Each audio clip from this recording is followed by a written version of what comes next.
ये जो रोज रोज आपके ऊपर आतंकवादी हमला होता रहता है, इसका मुंह तोड़ जवाब क्यों नहीं देते हो आप? आतंकवादी हमला मुझ पर, वो भी रोज रोज? हाँ, और नहीं तो क्या। मम्मी जो आपके साथ करती है वो कोई आतंकवादी हमले से कम थोड़े ना है। अरे बेटा क्या बताऊं, लंबी कहानी है। अरे पापा, जितनी भी लंबी कहानी है आज सुना डालो, मैं सुनूंगा। पहले तो वो प्यार प्यार से लड़ती थी। आहा, फिर तो ये बहुत मजा वाली बात होगी। हाँ, मजे की बात तो थी, बिल्कुल थी। फिर वो बर्तन फेंक फेंक कर लड़ने लगी। अरे रे रे रे रे रे, फिर तो ये बहुत सजा वाली बात हो गई पापा। बिल्कुल सही कहा बेटा। इतनी खौफनाक बीवी कहाँ से लाए थे पापा? ससुराल से लाया था, और कहाँ से लाऊंगा। तो पापा, रात में जब अंधेरा हो जाता है, आप आंखें बंद करके जब लेटते हो तो अपने किए पर अफसोस तो होता होगा। होता है, बिल्कुल होता है।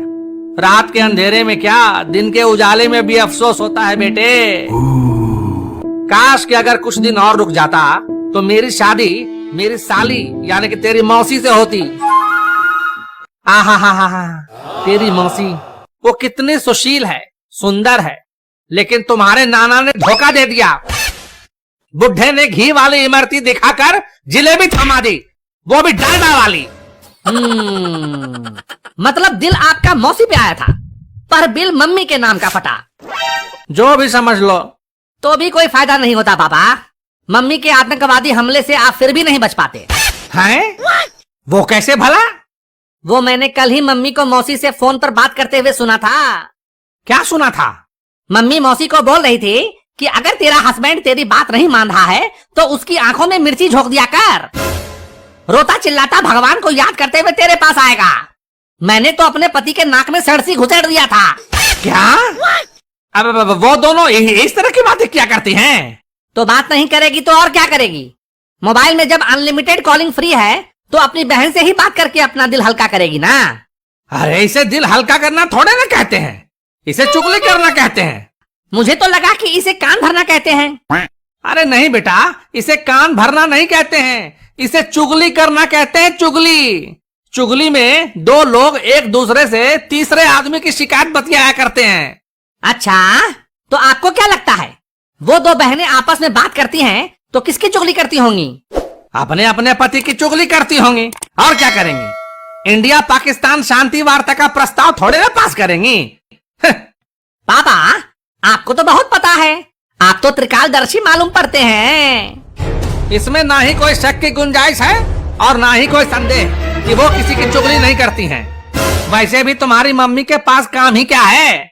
घर में झाड़ू पोछा लगाने और बर्तन धोने के लिए काम वाली बाई है ही, खाना पकाने के लिए भी अलग से कुक है ही, और बाजार से सामान लाने के लिए मैं हूं ही। सारा दिन ऑफिस में मजदूरी करो और छुट्टी वाले दिन में घर पे गधा बन के रह गया हूं मैं, गधा। और तेरी मम्मी, उसको तो ऐश ही ऐश है, बस सारा दिन खाना ठूसती रहती है और सोफे पे पसर के टीवी पर सास बहू के सीरियल्स देखती रहती है। पापा, आपको ऐसा नहीं बोलना चाहिए। अरे बोलने दे, आज दिल की भड़ास निकलने दे। तुझे क्या पता, तू तो स्कूल चला जाता है। इधर जब कभी घर में काम वाली बाई नहीं आती, छुट्टी कर लेती है, तो तेरी माँ मुझसे ही घर का सारा काम करवाती है। साला शादी से पहले शेर था मैं, शेर। अब कुत्ता बन के रह गया हूँ, कुत्ता कुत्ता कुत्ता कुत्ता। अरे पापा, आप मुझे कंफ्यूजियाओ मत। आप पहले नक्की करो, आप गधा हो, शेर हो या कुत्ता? क्या? अब मेरा मतलब है कि ये तो अच्छी बात है ना पापा, आपको कोई फर्क नहीं पड़ा। आप पहले भी जानवर थे, अभी भी जानवर हैं।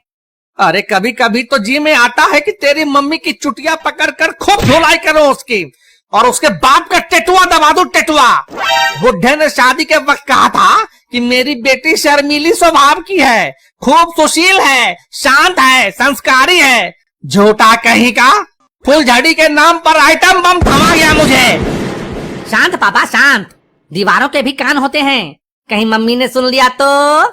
कहां से सुनेगी वो चुड़ैल? बगल वाली तेवरायन के यहाँ गई है किट्टी पार्टी खेलने, किट्टी पार्टी। अभी थोड़े ही लौटेगी महारानी। फिर भी पापा, आपको अपनी भावनाओं को दबा के रखना चाहिए। हो सकता है मम्मी चुपचाप आके आपके पीछे खड़ी हो जाए और आपको पता भी ना चले। बक, तुम तो ऐसे कह रहे हो कि तुम्हारी मम्मी जैसे सच में मेरे पीछे खड़ी है। तुम्हारी सूरत को देख के मुझे ऐसा क्यों लग रहा है कि तुम्हारी मम्मी जैसे मेरे पीछे ही खड़ी है। खड़ी है क्या?